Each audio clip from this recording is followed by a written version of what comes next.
Hello, welcome back for this session. In this session, we will be looking at the formative assessment, and we are doing this to review the main ideas. To review main ideas, question number 1, use the periodic table.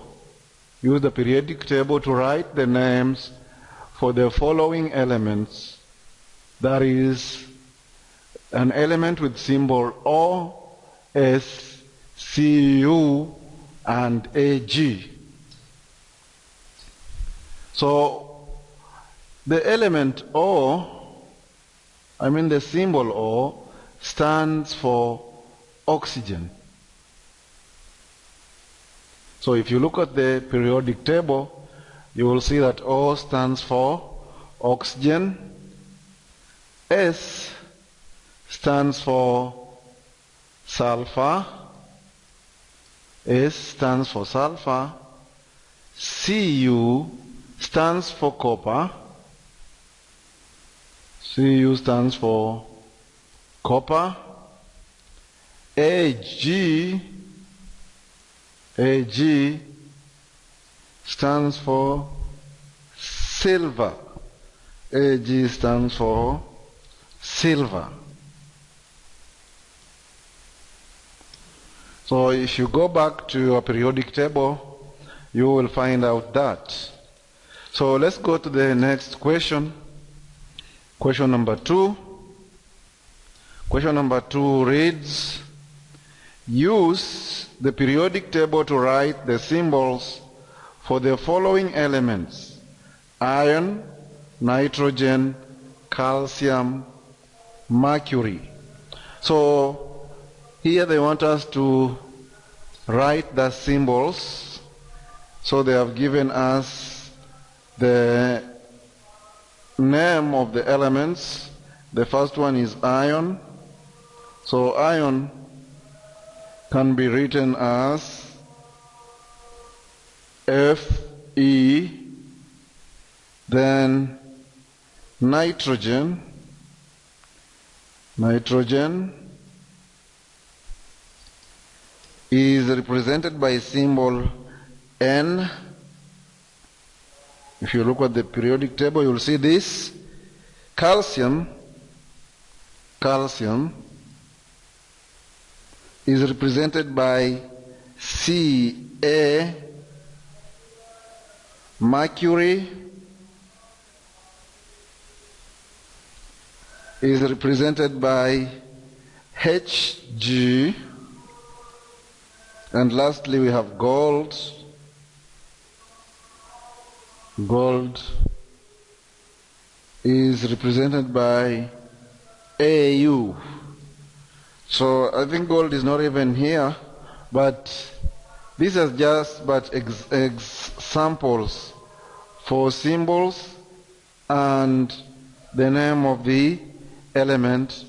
The name of the element iron is Fe, that one of nitrogen is N, calcium is Ca, mercury Hg, and gold Au.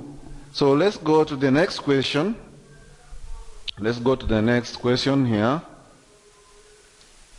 Question number 3. Question number 3 reads, which elements are most likely to undergo the same kinds of reactions, those in group or those in period? So as we were looking at the periodic table, precisely you will remember that those elements in a group will be the ones which will be most likely to undergo the same kinds of reaction than the ones of the period. So those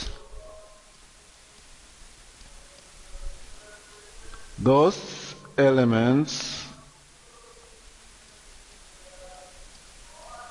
those elements in a group. That is the answer, because elements in a group have similar chemical properties.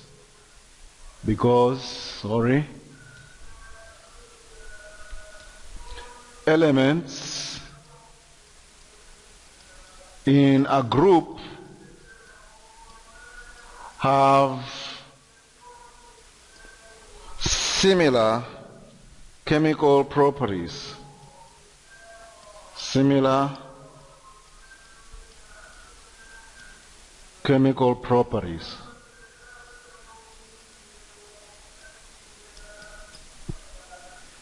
Those in period, on the other hand, their physical and chemical properties change. Those in periods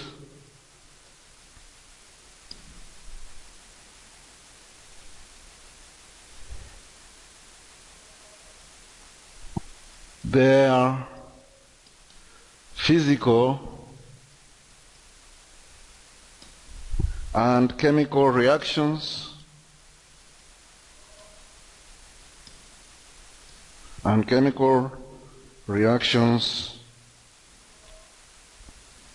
or properties and chemical properties change somewhat regularly across the period. Change regularly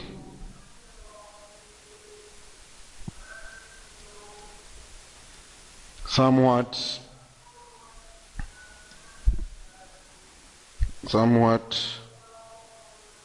across a period.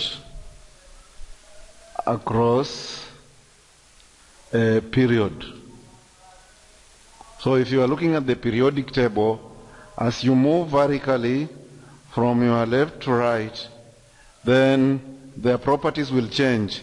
Even though elements which are much closer might be having some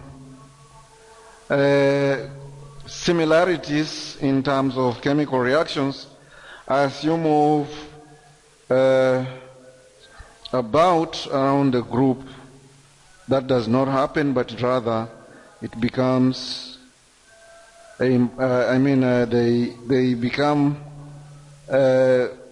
more and more different in terms of reactions. So let's go to the next question, and that is question number 4.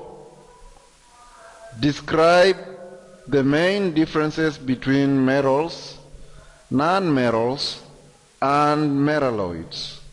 Describe the main differences between metals, non-metals, and metalloids. So this question, we will start first of all by seeing what metals are, or what a metal is. So a metal is an element that is a good electrical conductor. A metal is an element that is a good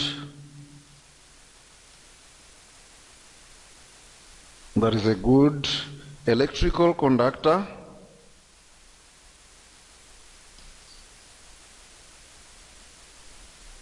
So normally metals are good electric conductors and a good heat conductor.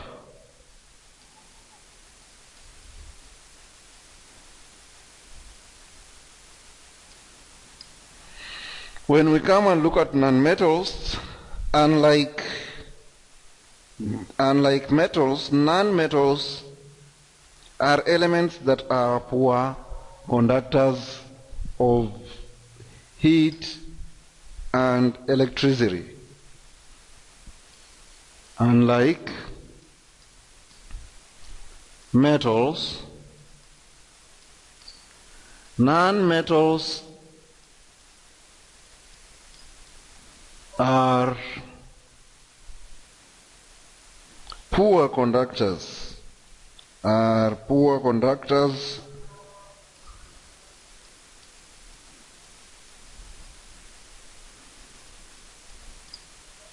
of electricity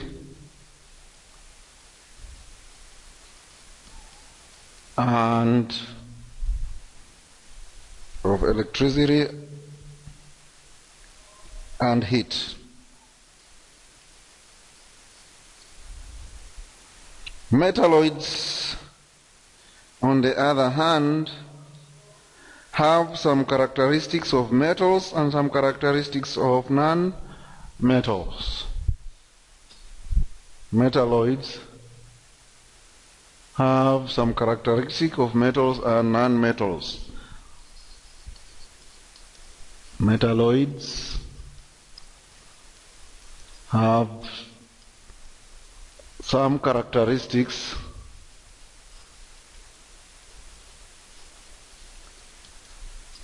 of metals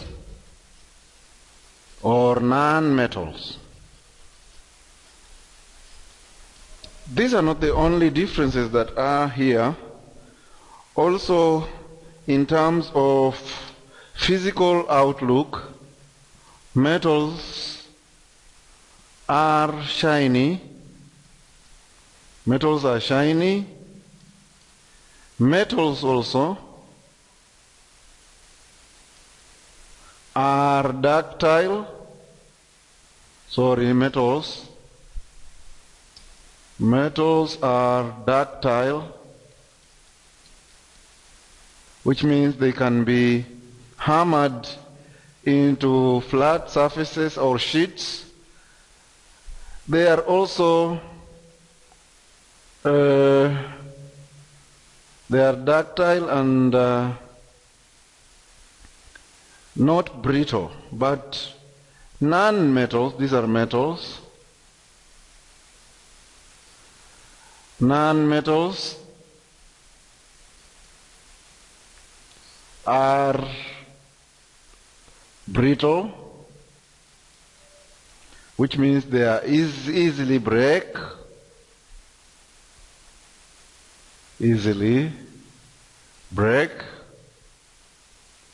Unlike metals which have a tensile strength and therefore are able to be rolled into wires and hammered into sheets, a characteristic unique to metals.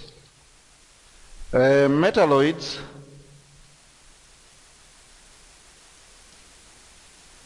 as we saw are in between. They are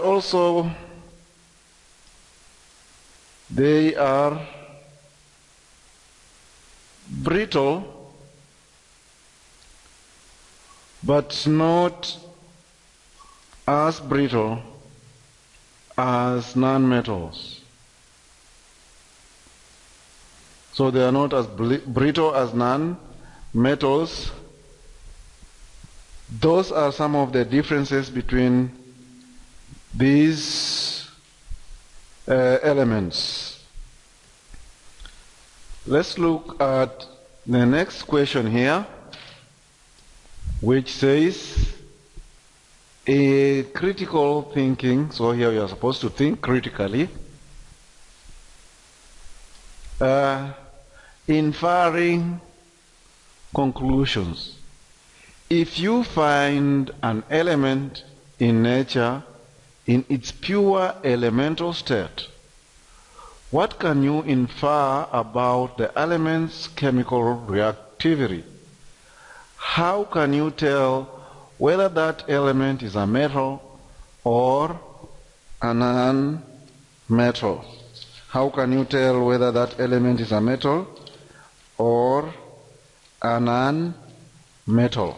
So first, in order for an element to exist in a pure state, in order for an element to exist in a pure state, then it must be unreactive. So you will conclude that the element is unreactive. The element is unreactive. Why? Because you could find it in pure state. If it was reactive, then it would react with other substances and it would be difficult for you to find it in nature as in a pure state. You can tell if it's a metal or a non-metal. You can tell if it's a metal or non-metal. You can tell if it's a metal or a non-metal by passing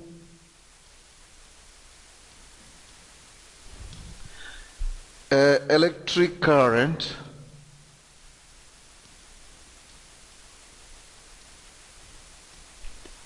through it. So you will try to pass electric current through it. If it conducts electricity, it's a metal. If it conducts electricity,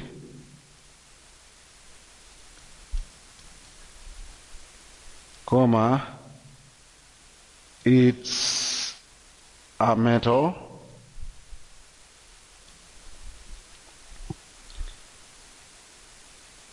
If not, it is a non-metal.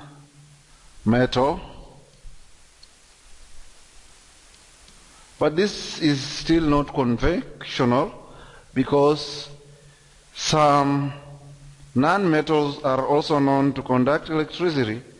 So you will also observe other characteristics, like you can observe if it is shiny.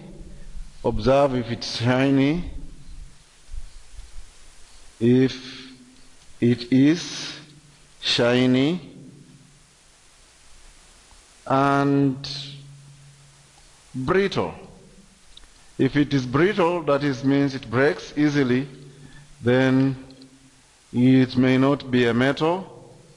But if it is shiny and ductile, if it's shiny and ductile, then you will conclude that it is a metal. So I hope this is satisfactory. Let's try to see other questions. So the question that we have here is about the 6 branches of chemistry. So in which of the following 6 branches of chemistry would a scientist be working if he or she were doing the following? A. Investigating energy relationships for various reactions.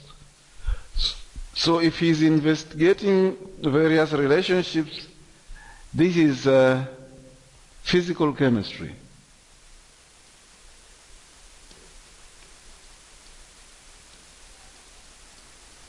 2, comparing properties of alcohol with those of sugar. So both alcohol and sugar here are in fact organic molecules. So we would expect that he would be dealing with organic chemistry.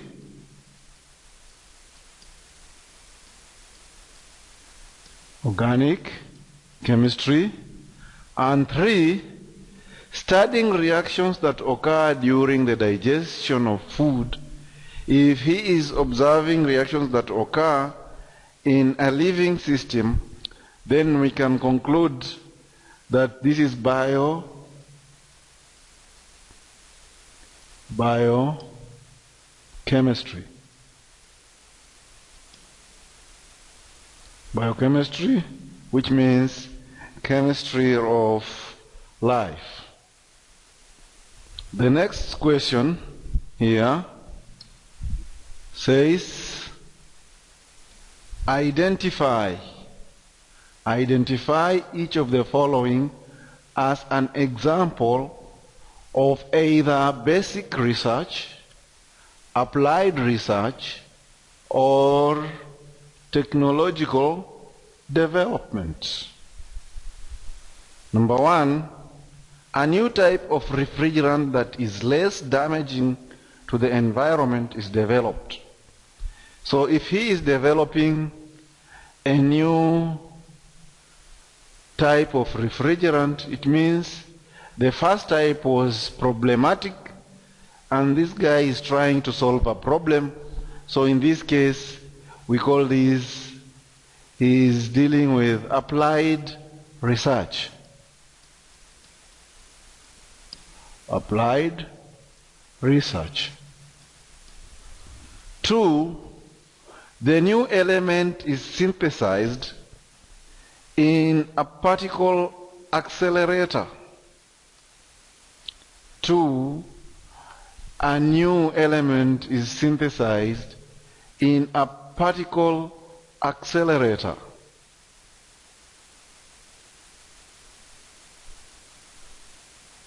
So this one, a new element is being synthesized just to accelerate. This one is basic research. This is basic research.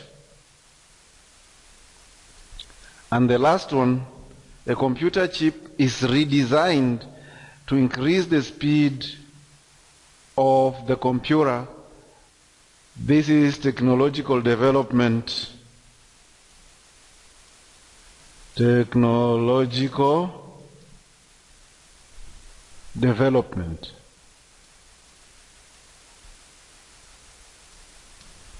Technological development.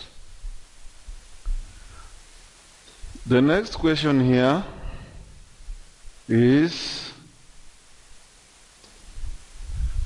an unknown element is shiny and is found to be a good conductor of electricity. What other properties would you predict for it? So 1, it is shiny.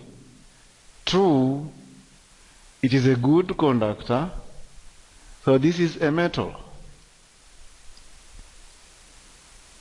So if it's a metal, then other properties that it would be having are malleability,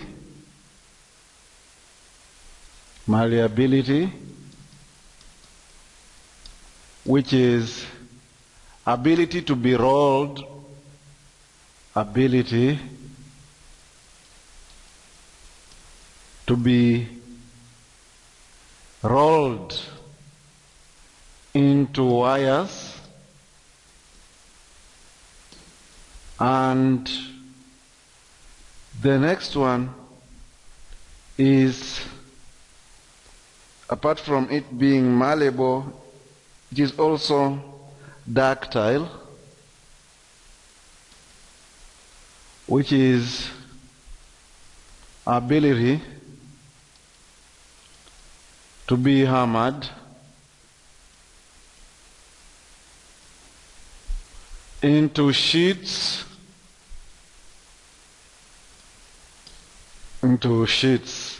So these two properties are also found in metals. These two properties are also found in metals. The next question here down is interpreting concepts. Is breaking an egg an example of a physical or a chemical change? Explain your answer. So let's answer that one first. So here you are having an egg, then you break it. So breaking an egg does not change its chemical composition.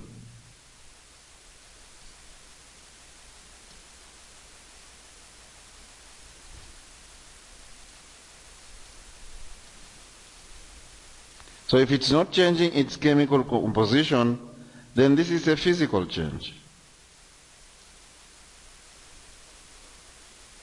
We can conclude that this is a physical change. Number 2, is cooking an egg an example of a physical or a chemical change? Explain your answer. So when cooking an egg, what happens is that the chemical composition of the egg will change. So when cooking an egg, the proteins that make it